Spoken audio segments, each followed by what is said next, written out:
If, for whatever reason, you want to see more of me, head on over to my stream. The link is in the description. I've been having an absolute blast on there recently, and I would love to see you there. So, after my horrible experience with Cyberpunk running on an Xbox One, I decided to refund it and switch over to a PS5 to see if the experience was any less painful there. Does it crash less? No, it definitely doesn't. Is it less buggy? Nope, it's still an absolute shambles. Does it at least look any better, you ask? I mean, maybe, slightly, just a tiny bit. However, what it does do on this £450 piece of hardware is actually run at a solid 60 FPS, rather than fluctuating between 8 and 17. I mean, flirting with numbers that low, you'd think it was trying to recruit some new members to Epstein's Island. I hop back into the life of V, and rather than trying to figure out why Keanu Reeves, aka Johnny Silverhand, was slowly taking over my brain, I decide to treat myself to a new car as I've had a pretty rough couple of days. I actually found this car on Craigslist, which in 2077 is still a reliable website to secure second-hand goods and the slight risk your body may wash up in a ravine tomorrow morning. The geezer dropped me a text letting me know he left the car in a safe location. You know, a parking lot where the local gang comes to execute snitches and blow on their asthma pumps. A real wholesome community. So I found the car in the parking lot, and surprisingly it hadn't been robbed yet. However, the car itself just had small dick energy, and I already have enough of that in my life, so I had to walk away. Not to mention I was also in way over my head, as I didn't have even close to the 13k the geezer wanted.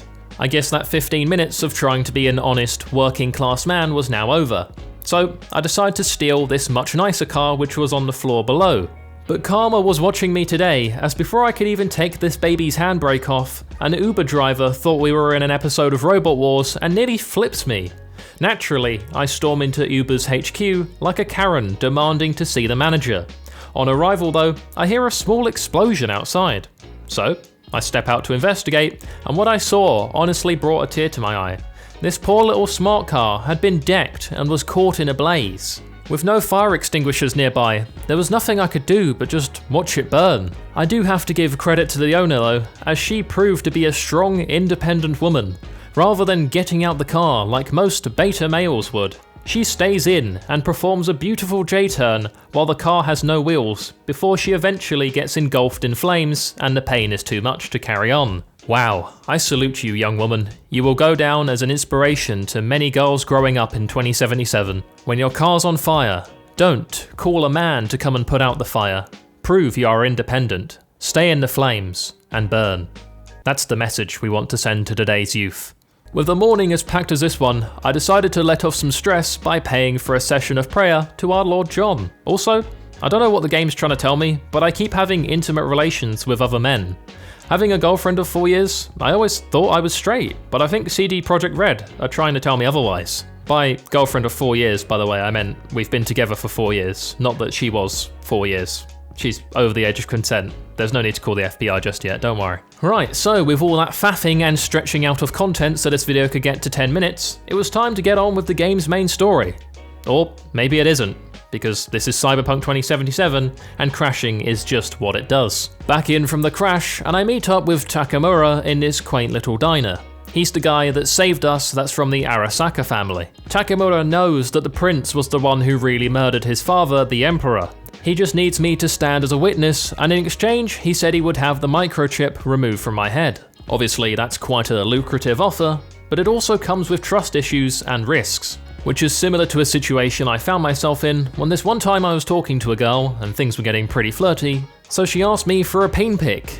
Only thing is, she said make sure it's flaccid. I don't know if you've ever tried to take a flaccid peen pic, but you've got more of a chance of finding Tupac alive with Harambe as his pet than you have of making it look flattering. Takemura's offer was now out there, but Evelyn also said she'd help remove the chip, so I wanted to go pay her a visit. I gave Evelyn's friend a quick bell and she told me I'd find her at the Clouds. No, Judy was not a Christian using terminology to tell me that Evelyn was dead. She works at a sex palace called the Clouds. This was the next destination, and as I pulled up outside the Clouds, I noticed the police having a bit of trouble as an officer is stuck inside this truck. However, when I tried to offer my assistance, I remember this is the USA, as the officers just start opening fire on me. Police brutality is obviously unfamiliar to a straight white male, so I just accept my fate and die. Respawning and now knowing that the police in the USA in 2077 were still as bad as they are in 2020, I go inside the clouds and get on with my own business. I jack off at the main desk, completely mishearing that the receptionist said jack in, not jack off. So I clean up, and this time jack in. See, the clouds finds your perfect sexual match, and for me, this was Angel. Once again, a dude. CD Projekt Red really got me out here questioning my sexual orientation. Rather than getting in there though and raw dogging the geezer, we instead just cuddle and talk about our feelings.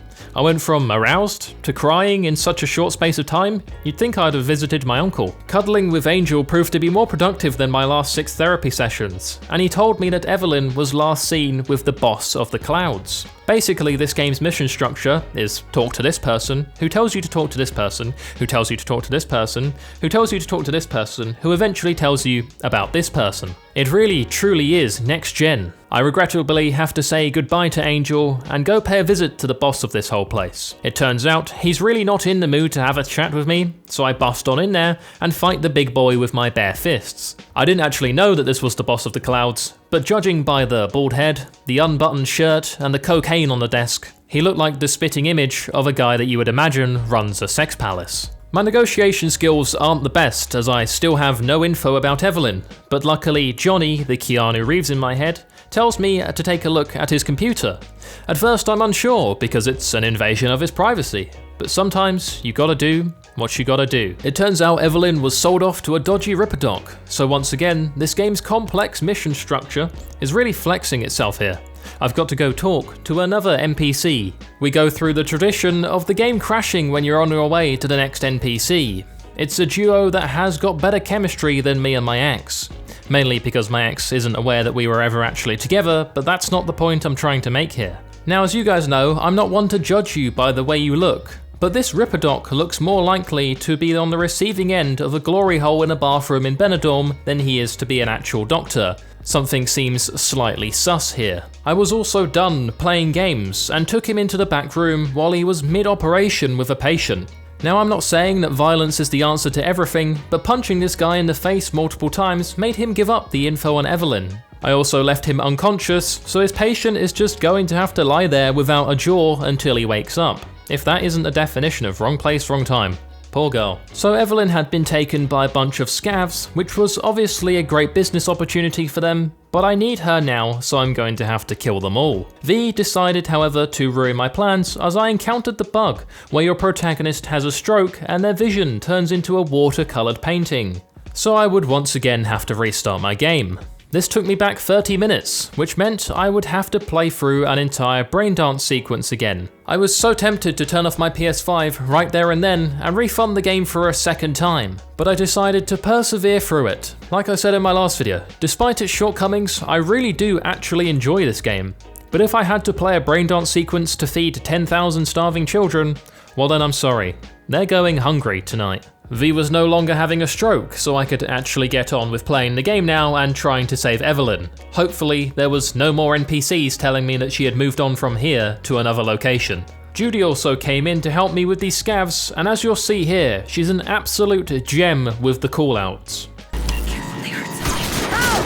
Thank you so much, Judy. We're in a full-fledged gunfight. I've taken off about 5 of their heads with this shotgun, but I never would have considered that they heard something until you mentioned it. She's a real diamond in the rough that is Night City. I hope she sticks around. When I make my way downstairs, somehow all the scavs down here are just completely oblivious to the racket that we were making upstairs. Maybe they just thought it was a small earthquake, or the other scav crew was trying to break the world record for the loudest adult movie ever made. Both as likely as each other, I suppose. I do, however, manage to stealth the entirety of this section. I know you guys that have seen my AC videos would be pretty proud of me right now. So I treated myself to a celebration masturbation, and then we eventually found Evelyn. Her brain had been hooked up to a machine this whole time, so understandably she was in a pretty bad condition. But she couldn't even squeeze out a thank you for saving her. I mean, kinda rude, but you know, we took her home anyway, made sure that she had a nice warm bed and a place to sleep while she recovers. If you guys aren't already, you should definitely join the Discord, the link is in the description. I'm always in there, you get updates on when the videos will be coming out and what's going on. It's a fun time, we've got a great community in there, and I'd love love to grow it a little bit more. Let me know if you'd like me to continue my adventures in Cyberpunk. As always, a big thank you to those of you who have clicked the join button and become a member of the channel. It really does mean a lot. Thank you all so much for watching, and I will see you in the next one. Bye-bye. I would like to give a huge thank you to my motherload Voiy Bois and above, Gerardo Cruz, Björn van den Hatter, Charlie Waldock, and Voiy is Gay. Thank you guys for your support.